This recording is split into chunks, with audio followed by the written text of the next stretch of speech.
Welcome back to Talking Point. Now, Water has said that its upcoming month-long infrastructure maintenance project is, quote-unquote, not a crisis, nor will it result in a total shutdown of Johannesburg's supply. Now, the utility has, however, recommended that customers store a reasonable quantity of water before the weekend had started in preparations for the extensive maintenance that the bulk water supplier will be conducting from June the 22nd, which started on Saturday, to July the 29th. Now, the question that comes about is, should this have been something that could have been done prior to this? Or the other part is, how much of a warning were the residents of the Gauteng province given? Joining us now, I'd like to welcome the Executive Director of Watercan, Dr. Ferrial Adam. Dr. Adam, assalamu alaikum wa rahmatullahi wa barakatuh. Jazakallah so much for joining us. Wa alaikum salam to you and all your viewers, and thank you for having me on your show. It's an absolute pleasure. Now, Dr. Adam, let's start off with the first part. Water says, well, this is the perfect time for us to do the maintenance. Residents are saying, well, the timing could not have been any more wrong. It's a bit of a head scratcher, isn't it? Not really. I mean, I think it makes sense. I think, we welcome the Water maintenance. I think it's very needed. And it makes sense to do it in a time when it's not raining. So that's why they've chosen now. And then also it's not so hot, so there's not a high demand for water, which is their kind of, info. I think that people are confusing the Water maintenance and the state of the city's infrastructure at a local level that is the responsibility of Joburg Water. Yeah, I want to get that explanation because you were telling me off air, right, that where you are, you stay in the city of Johannesburg, it's been plagued with tons of infrastructural issues with regards to that, whereas, of course, Water covers the greater Gauteng area. So maybe give an explanation to the viewer that is staying not just in the city of Johannesburg, but in the entire province overall. Right. I mean, I think that in terms of, so Water is your bulk water supply. They're the ones that abstract the water from the vial, and then they clean it, and then they have their water systems, and they sell that water to the municipalities. The municipalities then, they have their own systems, they have pump stations, reservoirs, and they're responsible for thousands of kilometers of pipeline. That is where we as Joburgers are experiencing the frustration. It's either burst pipes, leaks, no water, water cuts, water shedding, all of those things. And so when this maintenance was announced, people think two things. One, that it's a Joburg Water maintenance, and that after this maintenance, there'll be no water issues, that everything will be fine. That is not true. Joburg Water needs to do its own maintenance. And that is completely behind track, which is very concerning. We know that our infrastructure is old. So this maintenance does not mean that that all our water woes is going to go away. We need to remind ourselves that this is something that's going to be around for the next 3 to 5 years, if it's not dealt with well, longer than that.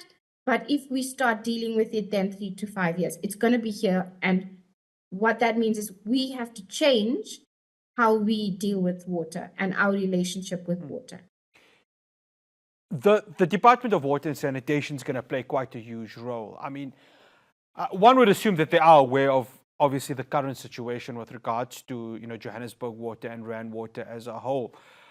How much of awareness do they need to have with regards to what the actual resident of Gauteng is going through? Because at the end, it's the resident who pays this, the water fees every month, and they're not really receiving what they're paying for. I mean, it's a classic case of the same for electricity and so on and so forth. I think that there is an awareness at the national level. The problem is that policy doesn't allow them to intervene directly. I do think that there's always a way around things, and they can, But at this point, they can't basically tell, the cities how to run their municipalities. That's the one thing. The second thing is we've been calling for national treasury, because what you're saying is absolutely correct. In terms of revenue received from water, it's in the billions, right? And a lot of that money is then spent on many other things that we need in a municipality. But we're saying that there's such a crisis in terms of water and infrastructure. It affects everything. It affects schooling, health, education, businesses. Everybody needs water to actually function. So this is a crisis, and we're saying that National Treasury needs to ring fence the revenue or the money received from water. A much larger percentage needs to be spent on the infrastructure to fix it. And that can be done. So that's the one thing that I think national government can push for. The other thing that the Department of Water and Sanitation is doing is, of course, they're seeing all of this, and the state of the infrastructure links directly to what is called non-revenue water. And non-revenue water is literally water losses. Did you know that Joburg loses about 44% through non-revenue water, which is theft, non-billable water, and leaks? Just from leaks in Johannesburg, we lose 27%. That's So those stat. quite a large amount of our water is being lost. And I think national government is seeing that all across Gauteng. Mfuleni, Ekurhuleni, Tshwane, Joburg, all having similar issues. But by the way, it's a national issue as well. At eThekwini, same issue, losing about 40% of their water through leaks, maybe more than that. So it is a concern. What government is doing is setting up something called the Water Security Platform, and their focus is going to be on non-revenue water. So let's hope that in the next 2 to 3 years, their focus is at least going to try to deal with short-term issues, but also try and get us to a point where our infrastructure can recover.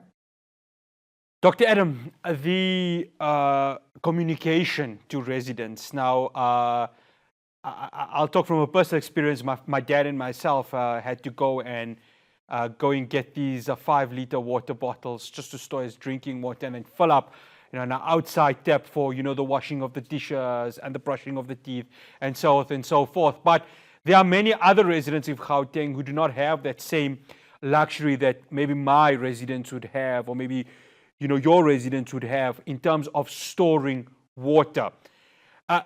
That's where the residents are complaining, that supposed lack of communication from either Rainwater or the city of Johannesburg. From Watercan's point of view, was the communication clear and thorough for every single resident of Gauteng? At the beginning, the communication was very poor, and I think Rainwater has worked better to kind of get that information. I see that they're doing daily updates. I see that they have a press media briefing today. So that's great. But on the Joburg water side, not at all. I mean, it's like you're saying, it also causes confusion, because on the one side, Rainwater is saying everything is going well, it's going according to plan. All you're going to experience is a decrease in water pressure, right? Joburg Water, on the other hand, is saying, we are stockpiling your water. We're going to get water tanks out, and creating this confusion that there'll be no water. But that's not what Rainwater is saying. The other thing that is quite interesting for me and concerning at the same time is that, as you mentioned earlier, there are parts of Joburg that are already experiencing water leaks, water shortages, water cuts, low pressure. And there's an area in Johannesburg, Ferndale, that we didn't have water for 1 week. And they've been trying to get answers. Joburg Water then says, no, this is due to the maintenance, Rainwater's maintenance. But Rainwater's maintenance only started recently. So there's that kind of miscommunication and misinformation that everything that's happening in Joburg, people are now going to think it's because of the maintenance, and it's not. Yeah, well, hopefully by the time I get home, I'll have some water. Hopefully by the time you get home, Ferrial, Inshallah. inshallah, you'll have some water. Dr. Adam, Jazakallah so much for joining us. Much appreciated. My pleasure. Yeah. Thank you for having me. Always such a pleasure to be on your show. No, it's absolute pleasure. That's Dr. Ferrial Adam. She is the executive director at Watercan. Yes, very difficult times for the residents of Gauteng, but we hope that Rand Water, City of Johannesburg Water, Ekurhuleni, Tshwane, Midvaal will be able to assist its residents because, yeah, we already dealt with power shortages.